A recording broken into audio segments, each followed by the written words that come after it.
इतनी भी क्या जल्दबाजी, अब सूट के साथ सलवार ही पहनना भूल गईं खुशी मुखर्जी। कर दी बेशर्मी की सारी हदें पार। अमिताभ बच्चन ने ठुकराई फिल्म, आलिया भट्ट भी बिजी। अब कल्कि के डायरेक्टर नाग अश्विन ने चली नई चाल। 3,500 केस दर्ज किए, क्या सब बॉलीवुड के खिलाफ थे? फिल्म इंडस्ट्री को निशाना बनाने पर बोले समीर वानखेड़े।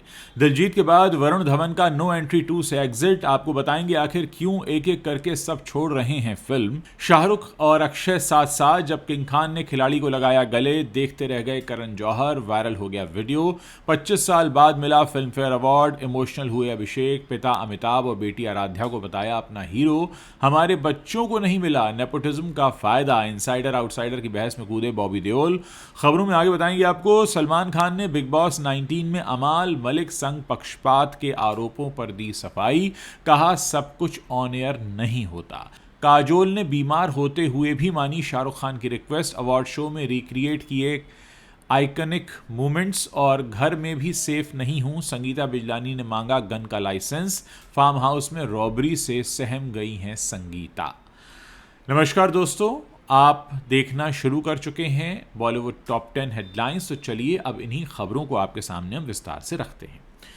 खुशी मुखर्जी एक बार फिर अपने बोल्ड लुक की वजह से चर्चा में हैं। हाल ही में उन्होंने एक इवेंट में पारंपरिक सूट पहना, लेकिन सलवार पहना ही नहीं, जिससे उनका लुक काफी बोल्ड और विवादित हो गया। इस घटना का वीडियो सोशल मीडिया पर वायरल हो रहा है, जिसमें खुशी को बिना सलवार के साथ ही सूट के साथ देखा जा सकता है। फैंस ने इसे बेशर्मी की हद पार करने वाला बताया है, जबकि कुछ ने इसे वार्डरोब मेलफंक्शन का नाम दिया है।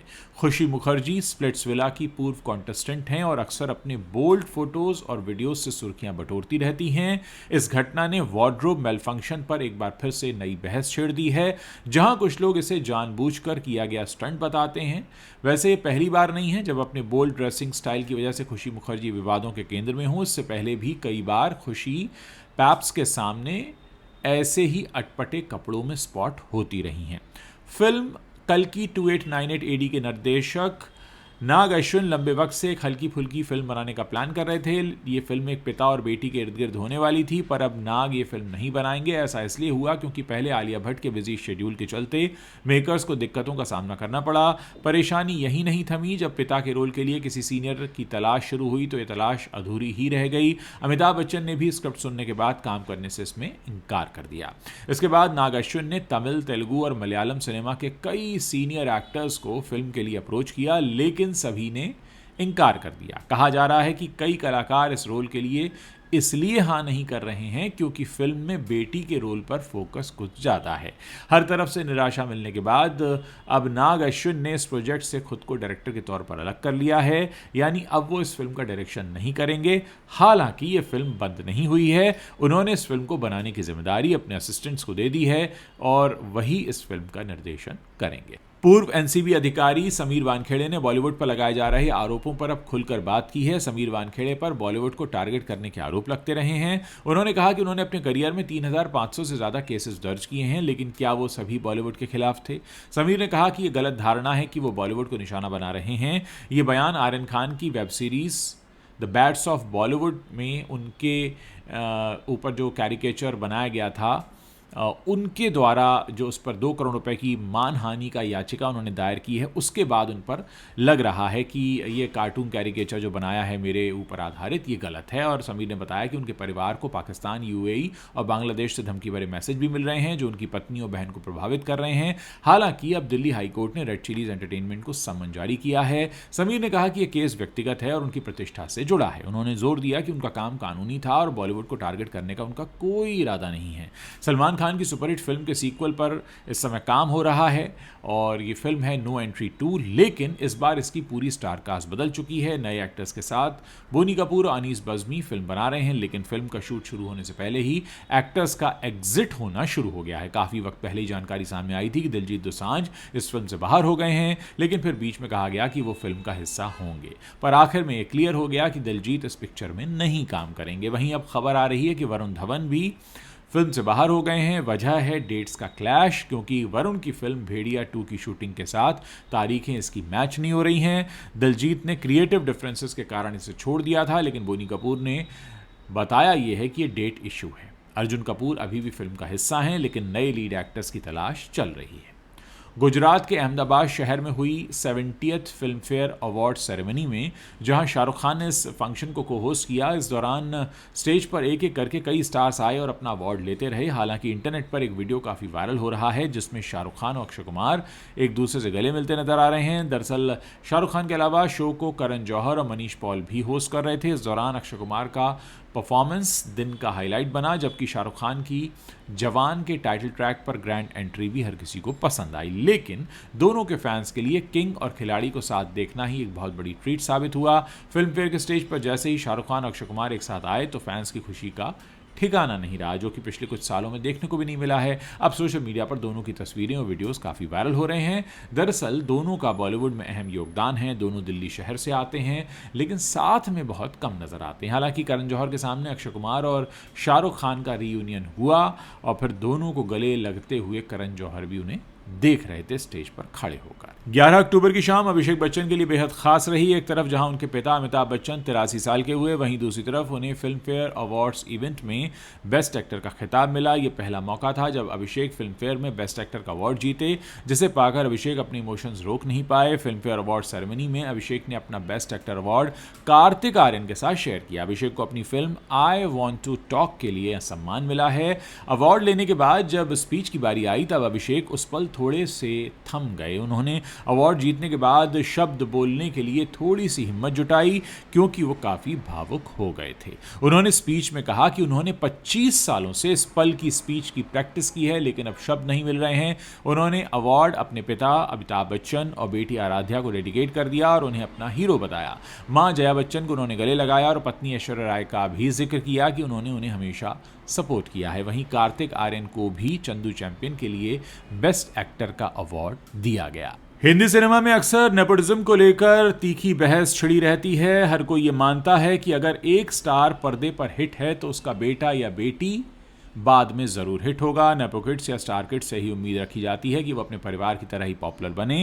हालांकि ये सब कुछ किसी के साथ हो नहीं पाता। अब नेपोटिज्म पर बॉबी देओल ने अपनी राय सामने रखी है। एक इंटरव्यू में बॉबी देओल ने अपने बेटे आर्यमन देओल के डेब्यू पर बात करते हुए कहा कि मैं अपने बेटे को लॉन्च नहीं करने वाला, लेकिन मैं किसी का इंतजार कर रहा हूं जो उसके लिए अच्छी स्क्रिप्ट लेकर मेरे पास आए। हम लोग इंतजार कर रहे हैं और मैंने अपने बेटे से कह दिया है कि तुम्हें तब तक बहुत मेहनत करनी पड़ेगी क्योंकि वक्त बदल चुका है। जब मैंने शुरू किया था तब आपको खुद को साबित करने और बेहतर होने के मौके मिला करते थे। मैं मानता हूं कि मेरा बेटा होने से या धर्मेंद्र का पोता होने से उसको फायदा मिल सकता है, लेकिन उसके बाद तो उसे खुद ही अपने आप को साबित करना होगा। कितने सारे एक्टर्स हैं जिनके बच्चे फिल्मों में आए हैं और सफल नहीं हुए। आमतौर पर आउटसाइडर्स ही हैं जो सफल होते हैं। मेरे पापा आउटसाइडर थे और मैं खुशकिस्मत हूं कि मैं उनका बेटा हूं, लेकिन अंत में आपका काम ही आपके बारे में बात करता है। बिग बॉस 19 के होस्ट सलमान खान ने वीकेंड का वार एपिसोड के दौरान कॉन्टेस्टेंट और सिंगर अमाल मलिक के लिए पक्षपाती होने के आरोपों का जवाब दिया है। हालिया एपिसोड के दौरान उन्होंने अन्य कॉन्टेस्टेंट्स की तुलना में अमाल का पक्ष लेने